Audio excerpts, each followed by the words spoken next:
Dear students, welcome to my YouTube channel Digital House of Knowledge. मैं हूं अमजद अली मिनहास। हमारा course है कास्ट अकाउंटिंग और जो टॉपिक अंडर डिस्कशन है वो है एनालिसिस ऑफ FOH वेरिएंस। मेरे प्रीवियस लेक्चर के अंदर एनालिसिस ऑफ FOH वेरिएंस पे गुफ्तगू की गई थी। आज हम उस पे न्यूमेरिकल अटेम्प्ट करने जा रहे हैं। मैं अपने उन दोस्तों को जिन्होंने मेरा वो लेक्चर नहीं देखा, नहीं सुना, उन्हें रिकमेंड करूंगा कि अगर आपने वो लेक्चर नहीं सुना कि एनालिसिस ऑफ FOH वेरिएंस क्या होता है और ये कैसे एनालिसिस किया जाता है, पहले वो वीडियो जाके देखिए, अंडरस्टैंडिंग हासिल कीजिए, फिर आपको ये क्वेश्चन अच्छे तरीके से आपकी समझ में आएगा।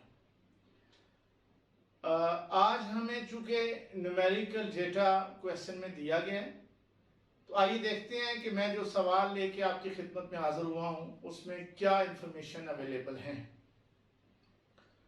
A company applies factory overhead to its production on the basis of direct labor hours.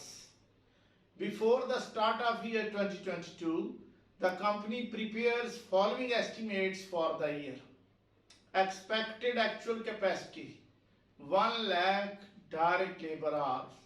ये एक्सपेक्टेड कैपेसिटी लेवल है जी, एक्सपेक्टेड आउटपुट लेवल है, एक्सपेक्टेड एफिशिएंसी लेवल है। Then estimated fixed factory overhead 5,20,000, estimated variable factory overhead 7,80,000।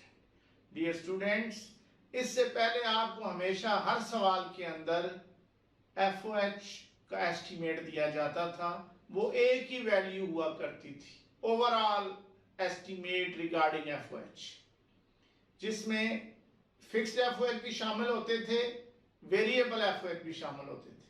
But today both these values are given separately. Fixed FOH अलग दिए गए हैं, variable FOH अलग दिए गए हैं। इसकी एक खास हिकमत है जिसकी निशानदेही करूंगा मैं थोड़ी देर के बाद आगे चल के। At the end of year 2022, following figures of actual results are collected. अब ये actual data, इससे पहले estimated data था, अब actual capacity जो attain हुई है वो 90,000 direct labor hours की हुई है।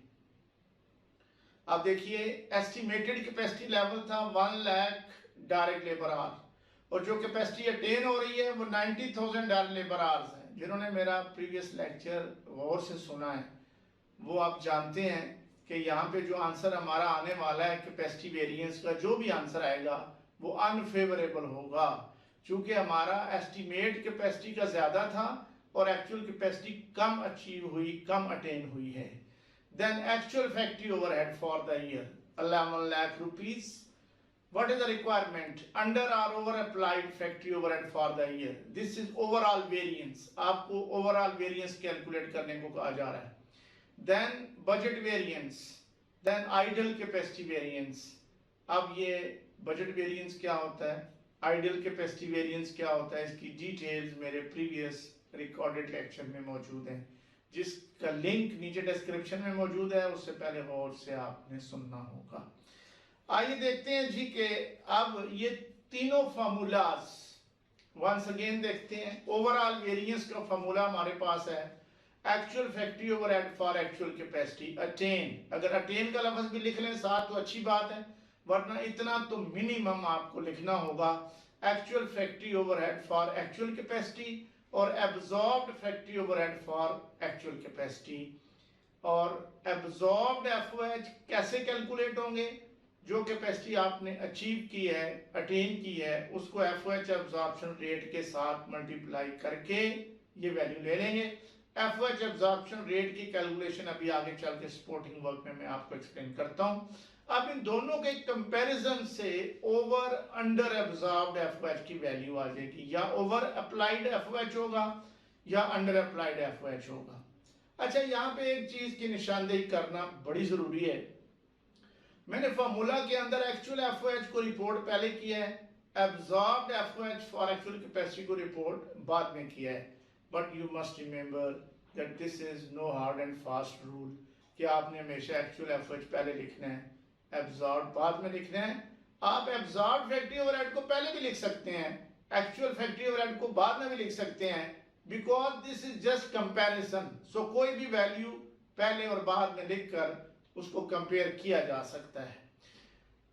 देन अब ओवरऑल वेरिएंस के पीछे दो रीजंस मैंने प्रीवियस लेक्चर में एक्सप्लेन की थी। Number one is budgeted variance.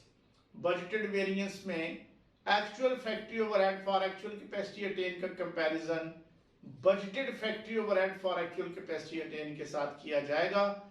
Budgeted factory overhead कैसे कैलकुलेट होगा? Budgeted FOH is equal to fixed FOH plus actual capacity attained multiplied by variable FOH rate. ये फॉर्मूला है इसका, सपोर्टिंग वर्क में इसकी कैलकुलेशन को भी दिखाया जाएगा। अच्छा जी, अब हम ये देखते हैं कि ये वेरिएंस फेवरेबल कब होगा और अनफेवरेबल कब होगा। अगर actual FOH for actual capacity ज्यादा है और बजटेड एफओएच कम है, यानी एक्चुअल खर्चा ज्यादा हो गया है, बजट कम था, तो ये फिर अनफेवरेबल वेरिएंस कहलाएगा। और अगर एक्चुअल खर्चा कम हुआ है, बजट ज्यादा था, यानी बजट एफओएच ज्यादा थे, तो ये वेरिएंस फेवरेबल होगा। देन दूसरी रीजन ओवरऑल वेरिएंस की वो है कैपेसिटी वेरिएंस। अब इस कैपेसिटी वेरिएंस का फॉर्मूला यूं होगा कि we will compare the budgeted factory overhead for actual capacity और absorbed FOH for actual capacity.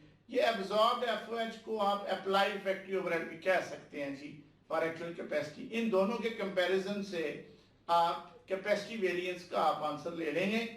और मैं ऑलरेडी आपको बता चुका हूं कि इस क्वेश्चन के अंदर एस्टिमेटेड कैपेसिटी ज्यादा थी, एक्चुअल कैपेसिटी कम मिली है, तो ये वेरिएंस अनफेवरेबल होगा। और अगर सिचुएशन रिवर्स होती, एस्टिमेटेड कैपेसिटी कम होती और एक्चुअल कैपेसिटी ज्यादा अचीव हो जाती, तो ये वेरिएंस फेवरेबल होना था।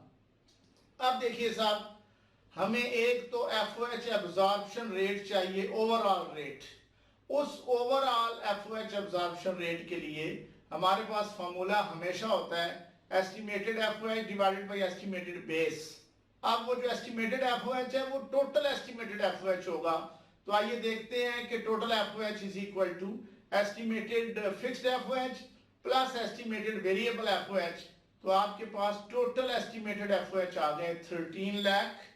अब हम देखते हैं कि overall FOH applied rate on the basis of direct labour hours.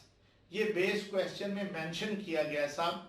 आने वाले क्वेश्चंस में बेस में भी डिफरेंट, क्योंकि मैंने 6 बेस पढ़ाए हैं आपको, उनमें से ये एक बेस है। अब FOH applied rate is equal to estimated FOH divided by estimated direct labor hours. Estimated FOH 13 lakh rupees और estimated labor hours 1 lakh labor hours divide हो गए, आंसर आ गया FOH applied rate ₹13 पर direct labour hour. Dear students, हमें overall FOH का rate हमारे पास आ गया। एक रेट हमें और चाहिए जी, वेरिएबल FOH का रेट बजटेड FOH को कैलकुलेट करने के लिए। तो उसके लिए हम फॉर्मूला लिखते हैं जी, variable FOH rate is equal to estimated variable FOH divided by estimated base. इस क्वेश्चन में एस्टिमेटेड बेस दिया गया है एस्टिमेटेड डायरेक्ट लेबर आवर्स। तो एस्टिमेटेड वेरिएबल FOH की अमाउंट ₹7,80,000 है। It should be divided by 1 lakh direct labour hours. Answer आपके पास आया वेरिएबल FOH रेट ₹7.8 पर डायरेक्ट लेबर आवर। ओके, अब हम अप्लाइड FOH या एब्जॉर्ब्ड FOH को कैलकुलेट करते हैं फॉर एक्चुअल कैपेसिटी अटेन। बड़ा सिंपल है जी।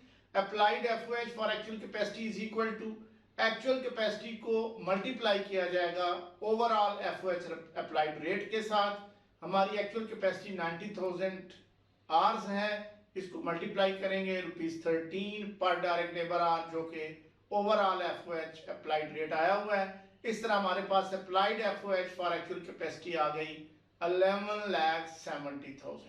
ओके, अब हम कैलकुलेट करते हैं जी बजटेड FOH को। फॉर्मूला पहले भी बताया हुआ था, आज आपको स्क्रीन पे शो हो रहा है फिर कि budgeted FOH is equal to fixed FOH plus variable FOH for actual capacity attain. So budgeted FOH is equal to 5,20,000 fixed FOH given in the question plus variable FOH for actual capacity attain 90,000 direct labour hours हैं, multiply किया जाएगा variable FOH rate के साथ, that is 7.8 पर direct labour our. 90,000 multiplied by 7.8 7,02,000 और 5,20,000 दोनों का total budgeted FOH आपके पास आ गया 12,22,000 12,22,000। Now we come to our formulas। Overall variance का फॉर्मूला जो मैंने इस लेक्चर के इब्तिदा में आपको दिखाया था, एक बार फिर आपके सामने। Actual factory overhead for actual capacity question में गिवन है जी 11 लाख, और absorbed factory overhead for actual capacity, यानी इसको आप 5वें चैप्टर में अप्लाइड FOH कहा करते थे। Applied FOH for actual capacity 11,70,000, दोनों का कंपैरिजन किया तो 70,000 आंसर आया। माय डियर स्टूडेंट्स, 11 लाख में से 11,70,000 को माइनस नहीं किया गया, इस मिसकंसेप्शन को दूर हो जाना चाहिए। ये बेसिकली हम माइनस नहीं कर रहे, हम दोनों का कंपैरिजन कर रहे हैं कि कौन वैल्यू छोटी है और कौन वैल्यू बड़ी है, और वो वैल्यू कितनी बड़ी या कितनी छोटी है। तो एक वैल्यू बड़ी है जी, वो 70,000 बड़ी है दूसरी वैल्यू के साथ, माइनस का निशान यहां नहीं लगेगा, लेकिन इसकी डिटेल चेंज हो जाएगी। अगर ये एक्चुअल खर्चे कम हैं, अप्लाई ज्यादा हुए हैं, तो इसे आप ओवर एब्जॉर्ब्ड कहेंगे, ओवर अप्लाइड कहेंगे, और अगर ये सिचुएशन रिवर्स होती उसे अंडर अप्लाइड कहा जाता। यहां चेंज आएगी, माइनस का साइन नहीं लगेगा, इस बात को अच्छे तरीके से नोट डाउन कर लीजिए। Okay, now we move towards the second formula, that is budgeted variance, या स्पेंडिंग वेरिएंस भी इसको बोलते हैं, या एक्सपेंडिचर वेरिएंस भी इसको बोलते हैं। अब इस फार्मूला में हम कंपैरिजन करेंगे actual FOH for actual capacity और budgeted FOH for actual capacity. Actual FOH हमें दिए गए हैं क्वेश्चन में 11 लाख, बजटेड FOH हमने थोड़ी देर पहले सपोर्टिंग वर्क में कैलकुलेट किए 12,22,000। अब इन दोनों के कंपैरिजन से हमने देखा कि डिफरेंस इज 1,22,000। अब एक्चुअल खर्चा कम हुआ है, बजट हमारे पास ज्यादा था, तो ये जो वेरिएंस आया है इसे हम फेवरेबल वेरिएंस कहेंगे, इसे हम फेवरेबल वेरिएंस कहेंगे। ओवरऑल वेरिएंस भी फेवरेबल था, ब्रैकेट में मैंने लिखा हुआ है, और ये आंसर भी फेवरेबल आया 1,22,000। अब हम आखिरी बात की तरफ, यानी कैपेसिटी वेरिएंस, जिसे वॉल्यूम वेरिएंस भी कहते हैं, जिसे आइडल कैपेसिटी वेरिएंस भी कहते हैं, उस पर गुफ्तगू करते हैं। कैपेसिटी वेरिएंस के लिए we will compare budgeted FOH for actual capacity along with absorbed FOH for actual capacity। दोनों वैल्यूज हमारे पास ऑलरेडी मौजूद हैं जी। Budgeted FOH for actual capacity 12,22,000, absorbed FOH for actual capacity 11,70,000, दोनों का डिफरेंस 52,000। अब क्या ये फेवरेबल है या अनफेवरेबल है? एक लम्हे के लिए जरा सोचिए, क्या आप ये आंसर देने की पोजीशन में हैं? जिन्होंने लेक्चर पहला गौर से सुना है मेरा, आज का लेक्चर भी अगर गौर से सुना है, तो मैंने इब्तिदा में इसको एक्सप्लेन किया था, फिर रिपीट करने लगा हूं जी, कि इस आंसर का फैसला करना कि ये फेवरेबल है या अनफेवरेबल है, आप एस्टिमेटेड कैपेसिटी लेवल और एक्चुअल कैपेसिटी लेवल को कंपेयर करेंगे जी। इस क्वेश्चन में एस्टिमेटेड कैपेसिटी लेवल था 1 लाख आवर्स, और एक्चुअल कैपेसिटी अटेन हुई है 90,000 आवर्स, जो कम अचीव हुई है, तो लिहाजा ये अनफेवरेबल वेरिएंस होगा। और अगर एस्टिमेटेड कैपेसिटी से कुछ ज्यादा कैपेसिटी अचीव हो जाती तो उससे फेवरेबल वेरिएंस कहते हैं, मगर यहाँ पे ये अनफेवरेबल है। उम्मीद है कि आपको आज का लेक्चर बहुत अच्छे अंदाज में समझ आ गया होगा। मैंने अपनी तरफ से पूरी कोशिश की है कि आपको एक एक चीज एक्सप्लेन की जाए। Wish you all the best, hope to see you in my next lecture. Thank you so much.